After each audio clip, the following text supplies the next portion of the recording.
Au Burkina Faso, l'élevage d'ovins, de caprins et de bovins constitue la deuxième ressource du secteur primaire. Cette activité en nette progression présente des opportunités importantes de développement. Le cheptel bovin actuel est estimé à près de 10 millions de têtes. À la pointe de l'action dans la région de Fadangourma, le RECOPA, réseau de communication du pastoralisme, créé en 1998, œuvre à la défense des intérêts des éleveurs et à l'amélioration des conditions de vie. Nous accompagnons les agropasteurs dans la filière commercialisation du bétail en équipant des marchés à bétail. Donc nous travaillons un peu au niveau de la production pour accompagner les éleveurs, mais quand on produit, il faut exploiter. Le secteur professionnel s'est organisé avec l'appui d'ONG comme Groupe Développement Acting for Life, avec la mise en place d'organisations locales et régionales pour une meilleure concertation de tous les acteurs.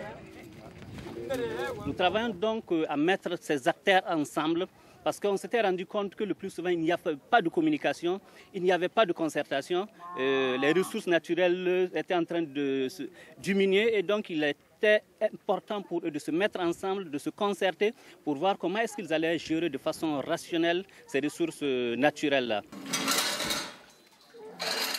Gérer de façon rationnelle tous les enjeux économiques et ceux de l'emploi qui font vivre des milliers de familles.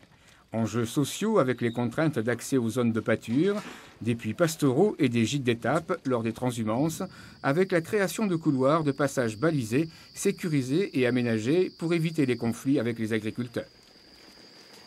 En fait, le pastoralisme, c'est très traditionnel et qu'il faut moderniser.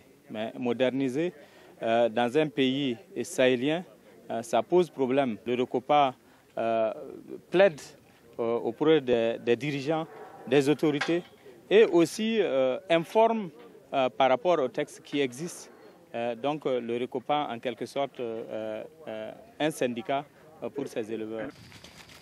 L'action du RECOPA dans le cadre du programme PAP de l'Union européenne vise à préserver l'élevage traditionnel comme facteur d'équilibre en matière de gestion des ressources naturelles et de sécurité alimentaire, tout en contribuant à une sensible augmentation des revenus des éleveurs.